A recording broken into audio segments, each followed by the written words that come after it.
The NFL returns to action tonight with the Hall of Fame game, and I want to talk a little bit about the Steelers training camp session yesterday and some of what all this means for your Pittsburgh Steelers in terms of that fiery attitude and how this team is coming together. Welcome back to Mic Drop Sports, everybody. I'm Jason. Let's dive in here on a Thursday here on the channel. Let's talk a little bit about these Pittsburgh Steelers and exactly what's going on up there at training camp. Again, the NFL kicks back off tonight with the Hall of Fame game. Preseason action is back upon us. And your Pittsburgh Steelers are building toward their first preseason session, preseason game here. And you look at all the storylines, you look at everything, how that is unfolding. There are so many interesting storylines. I look at the Herbig brothers. They were in the thumbnail today. They've excited me in terms of the way they come prepared, ready to play football no matter what. Nate, Nick, either one, they've been busting their ass at camp. You have to admire that. You see Nick Herbig, a guy yesterday, getting coached up a little bit by Deebo, man, by James Harrison, making a return down to Latrobe, Pennsylvania, or up to Latrobe, Pennsylvania, however you want to slice it. Getting up there, showing Nick some of those moves, that James Harrison move, guys. We talked about it yesterday on the live show in depth, a little bit of that move that James Harrison had that was so absolutely deadly, so lethal, and it gave offensive tackles such fits. But you have to have that motor. You have to have that strength, that energy every single play, and James Harrison brought it every single play. And I think Nick Herbig is a guy that can do that too. I think he has that high motor, that high energy every single time he's out there playing. And I'm excited to see what Nick Herbig brings to this football team in 2024.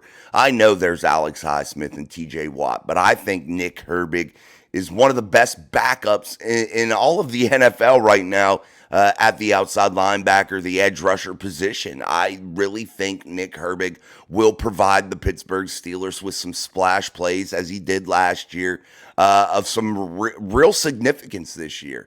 I think that they could really come into play late in the season when you run the gauntlet of divisional play. I think having a guy like Nick Herbig, rushing the passer late in the year, hopefully will be super fresh, ready to go, giving TJ and Alex that much needed break when they have to have it late in the game or so, third quarter or so. Here we go. Let Nate go out there and do some damage and allow your top guys to get fueled back up, ready to go to make that fourth quarter push.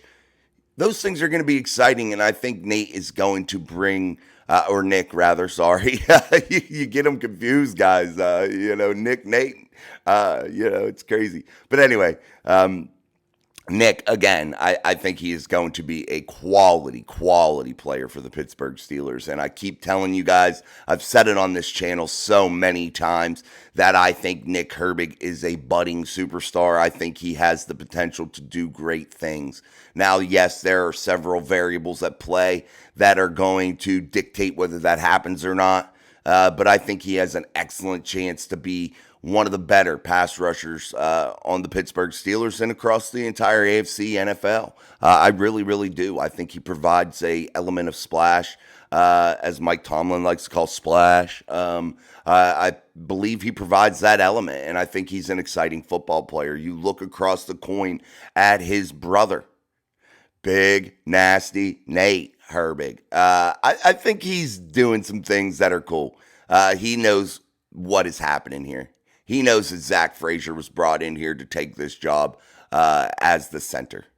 But you look at Nate and you say to yourself, he can play all over the place, and he is a versatile player to have on this offensive line. And I appreciate guys like him that are willing to sacrifice and move all over the place and do what's necessary in order for the team to be successful. And we have to applaud Nate Herbig in that instance. A guy that is taking first-team reps right now at the center position, showing Zach Frazier some of the ropes, showing him some of the things that are needed to be an offensive NFL lineman at a high level here. I think that definitely he is providing some leadership and a dynamic to that offensive line that is invaluable with his versatility and his leadership and his willingness and want to contribute to this ball team on offense, man. So you got to really applaud him for his efforts. I have a funny story at training camp when we were there last Sunday.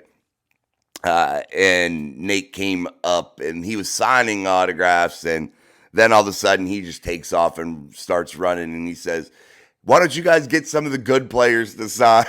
Like TJ. So that was funny, man. He was like, "Yeah, get a good player to sign. I don't want you," and basically ran off, which is all right. It was cool. It was funny, man, the way he said it. He did sign a couple for people, but yeah, he was like, "Why don't you guys get some of the good players to sign?" and took off. So it was pretty cool that he did that, and pretty funny whenever he said that. And I just happened to go check on my kid because I was watching practices and like just walking back and forth from the shade, and I'm like, "Oh, I'm gonna check on my kid while he's getting autographs." I was just a little bit away, and I seen him coming up, and he said that. It was hilarious, so I caught it at the right time. But again, the Herbig brothers, man, I think are special to have on this football team, and I gotta say, I'm super pumped to see what they do in 2024. Let's continue to move on here. You saw again Deebo at training camp. I think that's a valuable asset. You've been seeing so many Steelers past brought back. That have been to training camp and showing some of these guys what it's like to be a Steeler, what they know at the position. Just something really, really cool. I think it is definite cool dynamic, and you've been seeing it so much. One of our viewers, Russ, he had said something about he really appreciates when that happens, and he was talking about it all offseason ahead of training camp, and I got to say he was spot on with that because definitely it has been a cool variable to see here this training camp period. I know you see it in the past, but I feel like we've seen it a lot here in 2024. Shazier, I believe, is on the staff. You know, you've seen Troy Polamalu. Now you've seen Deebo. You've seen so many of those guys up there. Casey Hampton, the big snack. Just so many. But hey, that's something that's cool to be in the fraternity of the Pittsburgh Steelers that has been, you know, just passed down generation after generation of Steelers player. And it's good to see that you know, Steelers that haven't been so far removed from playing, you know, up there, showing what they know and really trying to help this football team in any way possible to get them in the win column, to catch them a sticky Lombardi, as Mike Tomlin puts it. But here we go, guys. Yesterday, you saw that fight break out. I know when we were watching the video on the live, I had seen Troy Fautanu jump in there. I thought he had started it, but I watched the first part of the video. It was Mason McCormick who started it, and then Troy Fautanu was involved. That all stems from Landon Roberts pushing Justin Fields. It appeared to be after the whistle, pushing him down to the ground. Kind of late, and you heard, speaking of the Herbig brothers, you heard Nate Herbig get on afterwards and say, "We're not going to let anybody push our quarterback. He does so much for us. We value what our quarterbacks do for us, and we aren't going to let anybody just throw him around and push him around." You have to love the fire, guys. You have to love the way that they are willing to protect their guys, protect each other, have each other's back. Because I will tell you this, guys, that is an important variable for a football team, to have each other's back, to be a tight-knit group. That does give you some sort of an advantage on a football field. When you are a tight-knit group you're willing to do things for each other that maybe other teams may not be willing to do. I really, truly believe that. I think the brotherhood is not just corny and cliche and bullshit. I think it's a must, and I definitely think the Steelers are developing that, especially on the offense and defensive side of the football. You see that every year, I feel like, with the defense. So, but I think they're really developing it this year with that offensive side of the football, that defense of each other, that brotherhood, that sticking together type attitude, and I really, really appreciate that. And all the offensive linemen were just on fire, like, let's do it. And then you heard Landon Roberts afterwards say, because he was the one that caused the whole thing after lighting up Justin Fields toward the end of that play. He said, "Hey, I like that. I want to see that. Now he himself says, hey, I probably won't do that again. I'll probably stay away from the quarterbacks, but he wants to see that fire. And that's what you're looking for. Every day of practice, they always say iron sharpens iron. That's what you're looking for. You want to bring out the best, bring out the most aggressive nature from the opposing unit, the offense, defense, whoever it may be. You want to bring out the best in them. And I got to say, that's really, really cool to watch. It's really cool to see. And I definitely think that the Pittsburgh Steelers have brought that fire here this training camp period. Do I think that there's several things that still need to be worked on in terms of the roster management, maybe bringing players in or moving players out? Absolutely, we're going to see so much happen here before this all wraps up. But, man, you got to be excited if you're a Steelers fan at seeing the fire in their bellies and seeing the way this is all unfolding and just how much this means to them. So I think that that's a positive thing. And definitely we're going to continue to watch that all unfold here. So, all right, guys, we'll be back tonight at about 8:20, 8:30 time frame for Steel City Live.